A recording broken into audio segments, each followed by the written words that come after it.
한 달 넘게 지속되고 있는 코로나19 바이러스 사태는 이제 우리나라를 넘어서 전 세계를 흔들고 있습니다.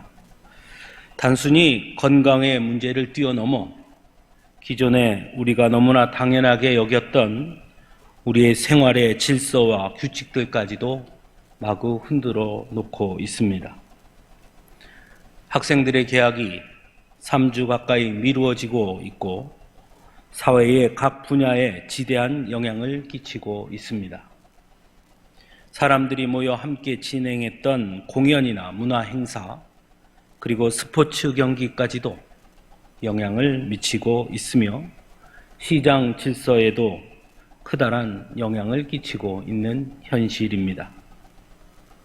그래서 이제는 단순히 보건의 문제가 아닌 경제 문제, 사회의 문제, 전 세계의 문제로 점차 확대되고 또 그에 따른 심각한 상황을 맞이하고 있습니다.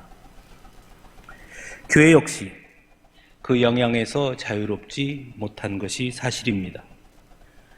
주일이면 당연히 함께 모여 예배 드렸던 그 예배가 한 달 넘게 정상적으로 드리는데 어려움을 겪고 있습니다.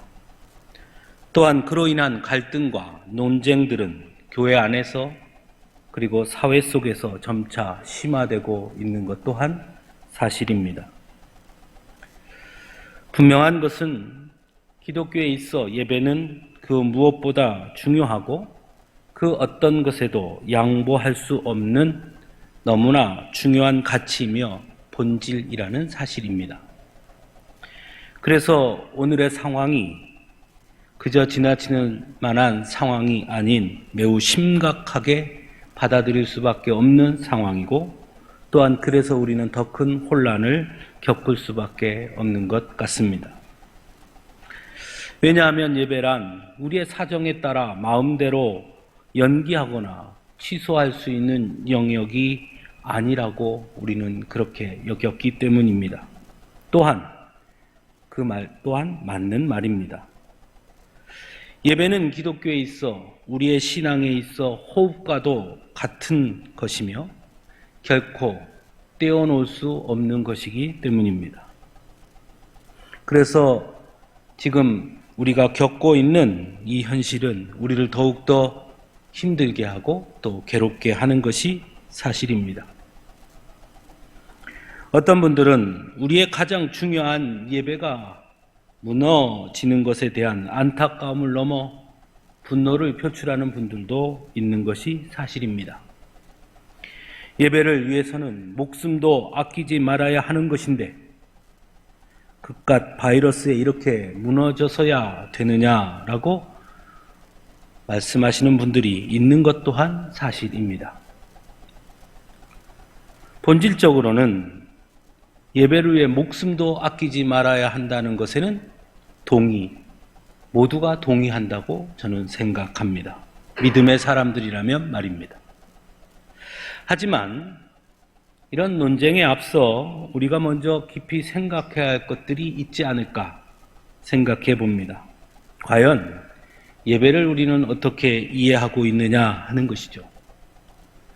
그리고 오늘의 이 현실 앞에서 우리는 조금 나누어서 생각하는 것이 필요한 것이 아닐까 하는 것입니다. 즉 예배란 무엇인가 하는 문제와 공예배란 무엇이고 왜 공예배가 중요한가 하는 것을 좀 나누어서 생각할 필요가 있다는 것입니다. 왜냐하면 어떤 부분에서는 지금의 이 혼란과 논쟁이 심화되고 있는 이유 중에 하나는 바로 예배에 관한 그리고 공예배에 관한 인식들이 서로 혼동되어서 일어나는 것이 아닐까 하는 생각이 들기 때문입니다. 먼저 예배학 사전과 우리 교단이 펴낸 예배 예식서에 따르면 예배란 하나님의 백성들이 하나님이 주신 창조의 은총과 예수 그리스도를 통하여 주신 구원의 은총을 깨닫고 감격하여 드리는 응답행위다라고 말하고 있습니다. 그런 의미에서 본다면 광의적인 의미에서 예배에 대한 정의 속에는 장소적 의미가 절대적이라고 보기에는 어려움이 있다 할 수 있습니다.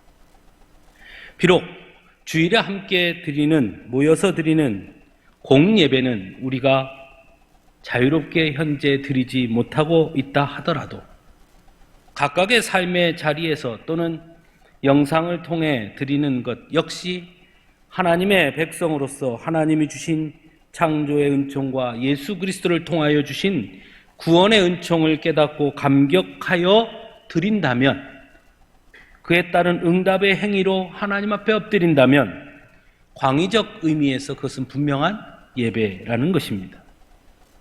그러므로 엄밀하게 말하면 지금 우리는 예배를 드리지 않거나 예배를 드리지 못하는 것이 아니라 정확하게 공예배를 드리는데 어려움을 겪고 있다라고 보는 것이 맞는 것입니다. 어떤 분들은 오늘날 한국교회가 처한 상황에 대해 염려하며 예배가 무너짐으로 한국교회는 앞으로 큰 위기를 맞을 것이다 라고 걱정하는 분들도 많이 있는 줄 압니다. 저 역시 그런 염려가 드는 것 또한 사실입니다. 하지만 과연 그것이 큰 문제일까? 한국교회의 위기는 사실은 예배를 드리지 못하기 때문이 아니라 예배를 예배답게 드리지 못하기 때문이고 예배와 삶이 분리되어 있기 때문은 아닐까 하는 생각을 해보게 됩니다. 분명 공예배는 중요하고 공예배가 왜 필요한지 알아야 하지만 그러나 지나치게 공예배만을 강조함으로써 지금까지 많은 이들이 썬데이 크리스찬으로 만족하는 문제가 있었던 것 또한 사실이기 때문입니다. 그러니까 우리의 삶의 영역은 매우 다양해졌는데 우리가 공예배가 매우 중요하고 그것을 가르쳐야 하고 참여해야 하지만 마치 그것만이 예배인 것처럼 우리가 가르침으로써 스스로 혼자 자신의 삶의 자리에서 드리는 예배가 무엇인지 알지 못하고 또 그렇게 하지 못하는 그 훈련을 받지 못한 문제들이 우리 안에 있다는 것입니다. 즉 오늘날 많은 신앙인들이 이 현실 속에 혼란스러워하는 것은 공예배를 떠나서 스스로 예배드리는 훈련이 지금껏 되어 있지 않았기 때문이다라고도 할 수 있기 때문입니다. 예배는 어느 자리에서든지 누가 있든지 없든지 하나님 앞에 드리는 성도의 마땅한 신앙의 행위임에도 불구하고 지금까지 우리는 수동적인 예배, 장소와 형식에 매여 있는 예배 속에 익숙해져 있어서 능동적으로 하나님 앞에 나아가 예배드림의 훈련이 너무나 부족함으로써 오늘날 많은 성도들이 이 현실 앞에 예배의 무너짐을 경험하고 있는 것은 아닌가 하는 것입니다. 그런 의미에서 오늘의 이 상황을 우리는 오히려 각각의 예배를 회복하는 계기로 삼아야 한다라는 것입니다. 예배와 삶의 일치를 이루는 훈련의 기간으로 삼을 수 있어야 한다는 것입니다. 단순히 찾아와서 수동적으로 예배를 보는 것에 그치는 것이 아니라 내 삶 속에서 내 삶의 현장에서 스스로 하나님의 자녀임을 인식하고 하나님 앞에 자발적으로 경배하는 예배자로 우리 개개인이 서는 계기로 삼을 수 있어야 한다는 것입니다. 하지만 그럼에도 불구하고 중요한 것은 공예배가 훼손된다는 것은 매우 심각하다는 것은 틀림이 없습니다. 즉 개개인이 드리는 예배만으로 만족하면 되느냐? 그러면 공예배는 필요하지 않은 것이냐? 그렇지 않다는 것입니다. 교회의 시작은 예배하는 공동체였습니다. 하나님은 교회를 예배하는 공동체로 세우셨고 믿음의 사람들은 함께 모여 교회 안에서 예배하도록 하나님께서 부르셨습니다. 그래서 우리가 함께 드리는 공예배는 믿음의 사람들에게 있어서 너무나 소중하고 귀한 것입니다. 개개인의 예배가 예배의 본질적인 중요성이라면 함께 모여드리는 공예배는 곧 우리의 신앙을 지탱해주는 공동체성을 이끌어내는 신앙의 내용적 중요성을 담고 있기 때문입니다. 믿음은 근본적으로는 개개인의 문제이기도 하지만 또한 관계의 문제이기 때문입니다. 단순히 나 혼자만의 신앙이 아니라 함께 하는 신앙이 중요하다는 것입니다.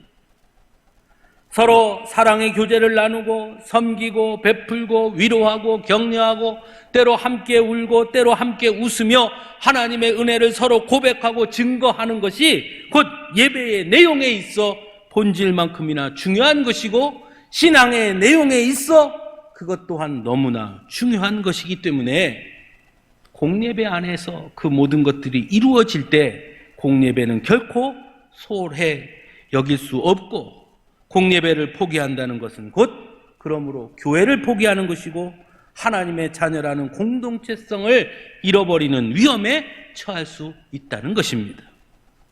그러므로 공예배는 너무나 소중한 것이고 교회 공동체는 너무나 중요한 것입니다. 많은 교회들이 비록 함께 모여 예배하지 못하는 오늘의 상황에 대해 주변에 여러 교회들을 좀 물어보니까 크게 세 가지로 대응하고 있는 것을 볼 수 있었습니다. 하나는 그럼에도 불구하고 공예배가 중요하니 계속해서 모여서 예배드리는 경우가 있습니다. 여전히. 그런 경우에는 공예배의 중요성은 지킬 줄 모르나 교회의 공적인 역할이나 사회적 책임이라는 부분, 그리고 무엇보다 성도들의 건강이라는 부분에 대한 문제 제기 앞에서 자유로울 수 없다는 문제가 분명히 있습니다. 또 다른 경우는 영상으로 예배할 수 있는 시설이 갖추어지지 않은 교회들이 처하는 방법으로 가정에서 예배할 수 있는 자료들을 성도들에게 문서로 또는 문자로 배포함으로써 각 성도들이 알아서 가정에서 예배 드릴 수 있도록 대응하고 있다는 것입니다. 하지만 이런 경우에는 내용만큼이나 중요한 것이 형식이라고 할 때 형식적인 빈약함, 공예배에 대한 참여와 책임을 개개인의 선택에만 맡김으로 인해 그 예배가 자칫 가볍게 여겨질 수 있다는 문제가 있는 것 또한 사실입니다. 그리고 우리 교회처럼 영상으로 실시간으로 예배 드리는 경우도 있습니다. 저는 이런 경우는 조금 다를 수 있다고 생각합니다. 물론 완벽하진 않지만 공간적인 함께함은 불가능하지만 시간적 동일성과 예배의 공동체성은 일정 부분 감당할 수 있다고 여기기 때문입니다. 또한 교회의 공적인 역할이나 사회적 책임, 성도들의 건강에 대한 문제들에 대한 책임을 감당한다는 점에서도 나름 의미가 있다라고 말할 수 있을 것입니다. 그러므로 영상으로 드리는 이 예배만이라도 우리가 함께 정성으로 참여하는 것이 귀하다. 저는 그렇게 생각합니다. 하지만 그럼에도 불구하고 이 방법으로 우리가 지금 하는 이 방법으로 공예배가 주는 의미와 은혜를 모두 만족할 수는 없습니다. 그래서 우리는 하루속히 우리가 함께 모여 드리는 예배가 회복되기를 위해서 기도해야 할 것입니다. 오늘 우리가 만나게 되는 시편 95편은 유대인들이 안식일에 하나님 앞에 나가면서 불렀던 그런 특별한 노래로 알려져 있습니다. 그런 의미에서 오늘 이 본문은 우리에게 예배란 무엇인지, 그리고 함께 드리는 예배의 중요성이 무엇인지를 조금 더 깊이 생각하게 하고 있습니다. 오늘 본문은 크게 두 부분으로 나뉠 수가 있는데, 하나는 1절에서 7절이고 또 다른 하나는 8절에서 11절까지 이렇게 나눌 수 있습니다. 그 중에서도 1절에서 7절은 다시 둘로 나누어지죠. 즉 오라라는 말로 나눌 수 있습니다. 1절에 오라 하고 6절에 오라 이렇게 두 번 오라라는 말이 앞에 있으니까요. 그 부분으로 나누어 볼 수 있습니다. 먼저 1절에 오라 명령합니다. 이리 와라 이렇게 부릅니다. 그럼 우리가 가서 뭐 해야 되느냐? 2절과 3절이죠. 여호와께 노래하고 우리의 구원의 반석을 향하여 즐거이 외치고 감사함으로 그 앞에 나아가고 시를 지어 즐거이 노래해야 하기 때문에. 왜 우리를 불렀느냐? 그렇게 하라고. 3절에서 5절은 그럼 왜 우리가 그 오라는 명령에 순종해야 하느냐? 그것은 우리가 곧 여호와는 크신 하나님이고 모든 신들보다 크신 왕이고 땅의 깊은 곳이 산들의 높은 곳이 그리고 바다가 모두 그의 것이기 때문에, 즉 우리를 창조하신 창조주이시기 때문에 우리는 그가 오라는 명령에 순종해야 한다라고 말합니다. 다시 두 번째로 오라라는 말은 6절에 등장하는데, 6절에서는 오라, 왜? 우리는 굽혀 경배하며 여호와 앞에 무릎을 꿇기 위해 그렇게 하라고 우리를 부르셨다라고 말합니다. 그렇게 해야 하는 이유는 7절에 그는 우리의 하나님이시고 우리는 그가 기르시는 백성이며 그의 손이 돌보시는 양이 바로 우리이기 때문에 우리는 그 명령에 순종해야 하고, 또한 그 오라는 명령에 따라 가면 가서 그 앞에 무릎 꿇고 경배하는 것이 마땅하다라고 말합니다. 오라라는 말은 오늘말로 표현하면 예배의 초청입니다. 여호와께 노래하고 구원의 반석을 향하여 즐거이 외치며 감사함으로 그 앞에 나고 시를 지어 즐거이 그를 노래하는 것, 또한 굽혀 경배하며 여호와 앞에 무릎을 꿇는 것, 이것은 무엇이냐? 그것이 곧 예배인 것입니다. 그러므로 예배의 시작은 무엇이냐? 하나님의 명령 앞에 복종하는 것입니다. 철저하게 그래서 하나님이 드러나야 한다는 것입니다. 사람이 나타나거나 드러나는 것은 예배가 아닌 것이지요. 사실 오늘날 한국 교회에 있어 우리의 예배 가운데 자칫 목사가 드러나는 행위가 되어버린 경우가 있음을 가끔 볼 때가 있습니다. 여러분, 예배에 있어 설교는 정말 중요합니다. 그러나 설교만 중요한 것이 아닙니다. 설교만큼이나 여러분들이 함께 드리는 찬양이 중요하고요. 설교만큼이나 여러분들이 함께하는 신앙의 고백이 중요한 것입니다. 그런데 자칫 설교만이 중요해지다 보니까, 그렇게 생각하니까 찬양할 때도 입을 꾹 다물고 찬양도 하지 않고, 기도할 때도 눈 꾹 감고 어떤 분은 주무시기도 하고, 설교 시간에만 깨어서 잘 들으면 그게 예배다. 천만의 말씀.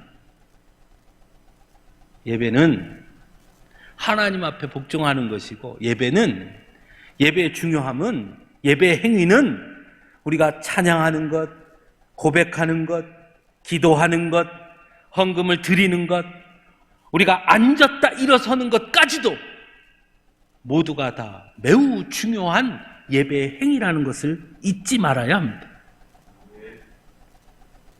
사람이 중요하게 여겨질 때 그 예배는 하나님께 드리는 예배가 되지 못한다는 것을 잊지 말아야 합니다. 예배는 우리를 구원하신 하나님께 감사하고 하나님께 영광을 돌리는 행위가 될 때 그것이 진정한 예배라는 것입니다.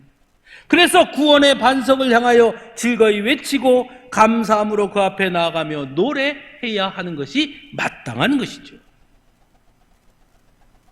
그럼 왜 예배해야 하느냐? 하나님이 우리의 하나님이시고 우리는 그가 기르시는 백성이고 그의 손이 돌보시는 양이기 때문입니다. 즉 하나님 없이는 우리가 살 수 없기 때문에 하나님 앞에 예배해야 하는 것입니다. 하나님 없이는 살 수 없음을 인정하는 자라면 그래서 하나님 앞에 예배하는 것이 마땅한 것입니다. 그래서 여러분, 예배는 강요해서 할 수 있는 게 아닙니다. 예배 자리에 앉아 있을 수는 있고 예배 드리는 걸 볼 수는 있지만 예배하는 것은 강제로 할 수 있는 게 아닙니다. 많은 이들이 그걸 착각해요. 예배 자리에 앉혀놓으면 예배 드린 줄 알아요. 아니에요. 예배는 하나님 없이 나는 살 수 없음을 인정하는 자가 하나님 앞에 복종하는 행위, 그게 예배입니다. 그것을 인정하지 않는 자가 그 앞에 와 앉아 있더라도 그것은 구경하는 거예요.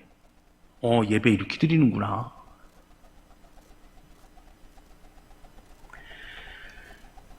그 말은 거꾸로 이야기하면 하나님 없이 살 수 없다고 인정하는 믿음의 사람, 즉 성도에게 있어 예배는 결코 중지될 수도 없고 양보할 수도 없다는 것입니다. 왜냐하면 그것이 끊어지는 순간 나는 살 수 없기 때문이죠. 그래서 오늘 우리가 고통스러운 겁니다. 우리가 마음 놓고 예배당에 모여 함께 예배하고 수요일에도 같이 모여서 예배하고 찬송하고 기도하고 마음껏 우리가 하나님 앞에 예배하고 우리가 하나님 없이는 살 수 없음을 고백하고 내가 하나님의 자녀임을 마음껏 누리는 그 기쁨의 순간이 자유롭지 못함이 그래서 우리가 괴로운 거예요. 그래서 아픈 거예요. 오늘 기도하시면서 우리 김용태 장로님도 울컥하신 것 같은데 다른 거 아니에요. 그거예요. 평생 우리 장로님이 아마 평생 신앙생활하면서 이런 예배를 이렇게 예배를 드리는 게 처음이실 거 아니에요. 우리 역사 처음이니까. 얼마나 괴롭습니까? 얼마나 고통스럽습니까? 마땅한 것이죠. 아이고 예배하니까 너무 좋네. 아이고 편하다. 아 좋다. 억지로 드리는 사람은 그렇지요. 아이고 그냥 코로나 그것 때문에 엄마가 교회 가자는 말 안 하니까 너무 좋다. 강요에 의한 예배자래. 그건 예배자가 아니었습니다.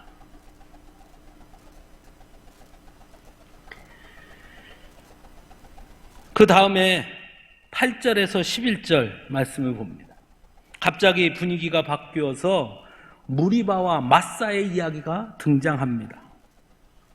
그때처럼 너희 마음을 완악하게 하지 말라 경고합니다. 그것은 곧 하나님을 시험하고 조사한 일이다 라고 말합니다.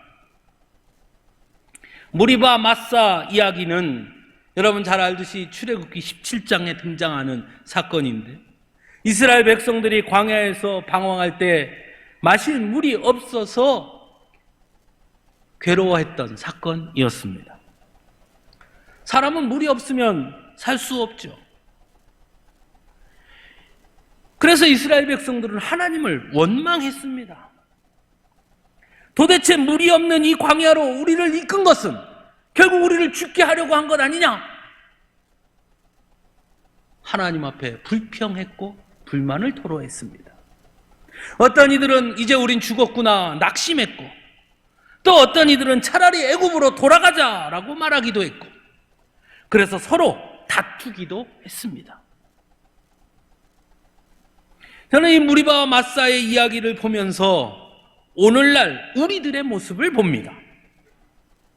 광야에서 물이 곧 생명이듯 성도에게 있어 예배는 곧 생명인 것입니다. 그런데 광야에 물이 없었습니다.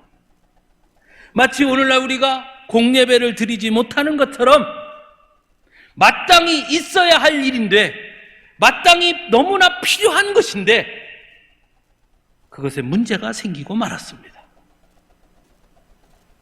어떤 이들은 낙심합니다. 어떤 이들은 하나님을 원망합니다. 어떤 이들은 누구를 탓합니다. 그러게 왜 우리를 애굽에서 끌고 나왔단 말이냐? 모세를 원망합니다.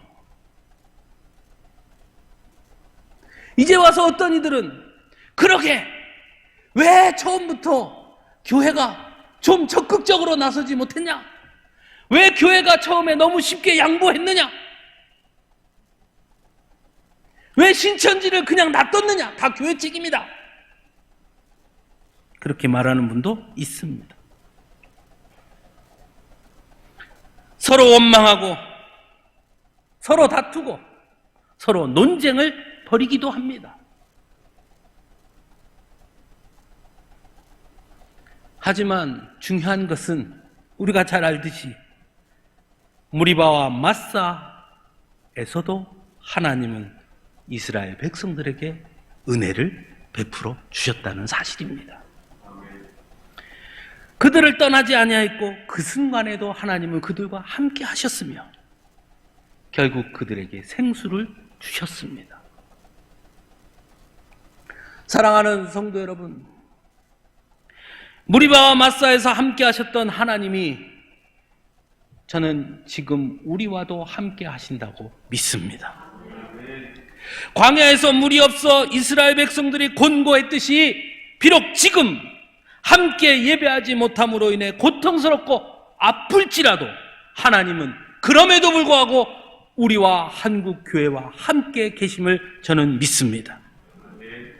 이스라엘 백성들에게 생수를 허락해 주셨던 것처럼 하나님은 분명 이 순간에도 우리와 함께 하시고 우리에게 생수를 부어 주실 줄로 믿습니다.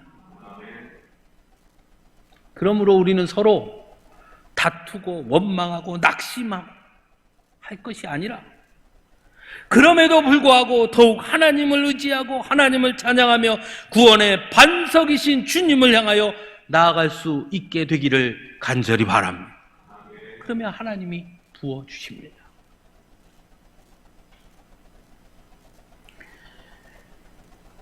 많은 분들이 지금 이 상황 속에서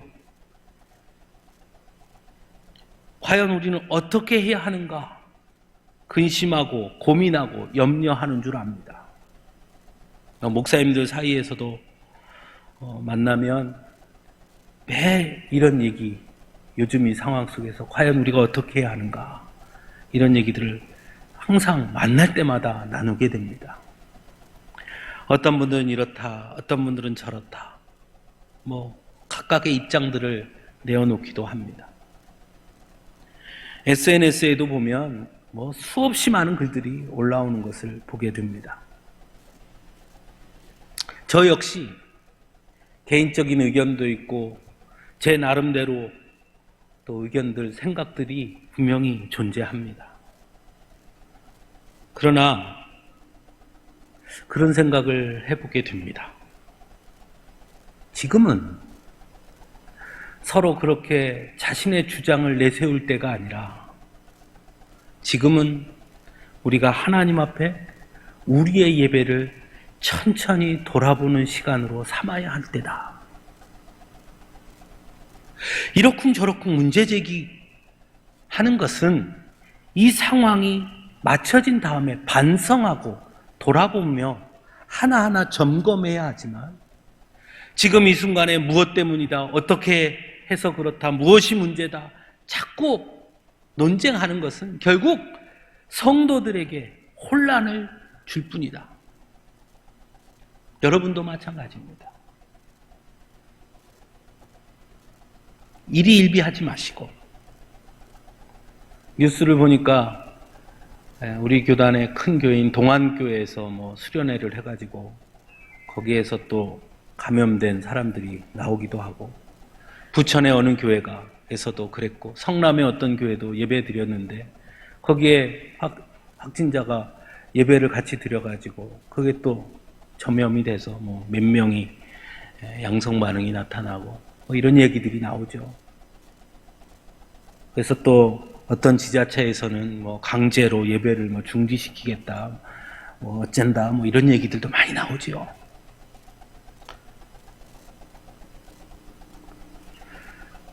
자신의 신앙의 고백에 따라 오늘 우리에게 중요한 것은 과연 내가 하나님 앞에 더 중요한 것이 무엇인가를 고민하는 것입니다. 오늘 우리가 함께 드리는 이 예배 자리에 참여해서 예배를 드리는 분도 있고, 가정에서 영상으로 예배 드리는 분도 있습니다. 이 자리에 오신 분이나 가정에서 예배를 드리시는 분이나 공히 저는 모두가 다 우리 서강주교회를 사랑하고, 모두가 다 하나님을 사랑하고, 모두가 다 예배 드리는 것이 중요함을 동일하게 알고 있다고, 깨닫고 있다고, 고백하고 있다고 저는 믿습니다. 여기 와서 예배 드리는 자들이 더 믿음이 좋고, 여기 오지 못하고 가정에서 영상으로 드리는 예배 드리는 사람은 믿음이 없고, 그거 아닙니다. 교회가 결정한 일에 순종함으로 올 수 있지만 오지 않은 분도 있을 것이고, 혹시 내가 건강이 조금 문제가 있어서 혹시 내가 가서 예배 드리면 오히려 다른 사람들에게 피해를 줄까 봐 오지 못하는 분도 있을 것이고, 또는 가정에서 예배 드림으로 교회 가서 예배 드릴 때 같이 가지 못했던 우리 가족이 같이 모여 예배 드리는 은혜를 나눌 수 있음이 귀해서, 그래서 그렇게 선택한 분도 있을 것입니다. 모두가 다 함께 이 시간에 함께 말씀을 나누고 찬송을 부르며 예배하는 귀한 성도들입니다. 중요한 것은 이 교회에 이럴수록 더욱 하나님 앞에 드려지는 예배를 우리가 어떤 마음으로 드려야 하는지 스스로 돌아보아야 한다는 겁니다. 누가 어떻다, 누가 뭐하다 판단하고 비판하지 말고, 하나님은 애굽에서 나올 때도, 홍해바다를 건널 때도, 무리바와 마사에서도 언제나 함께 하셨습니다. 그들의 상황이 어떻게 바뀌어도 하나님은 결코 그들을 놓지 아니하셨습니다. 끊임없이 그들에게 구원의 은총을 베풀어 주셨습니다. 비록 오늘날 우리의 현실이 함께 예배드리지 못하는 이 안타까운 속에 놓여 있다 할지라도 하나님은 분명 오늘도 여전히 우리와 함께 하시는 줄로 믿습니다. 그러나 성도 여러분, 기도합시다. 속히 코로나19 바이러스가 종식되어서 또는 백신이 개발되어서 모두가 다 자유롭게 오며 가며 예배하고 악수하고 서로 안고 인사하고 대화하고 하나님 앞에 큰 소리로 마음껏 찬양할 수 있는 그 시간이 오도록 여러분 함께 기도합시다. 누구를 원망하고 누구를 비난할 것이 아니라 우리는 지금 기도해야 할 때입니다. 속히 우리 하나님의 은혜가 우리 안에 풍성하게 임하기를 간절히 원합니다. 우리 그 마음으로 함께 사도신경으로 우리의 신앙을 같이 고백합니다.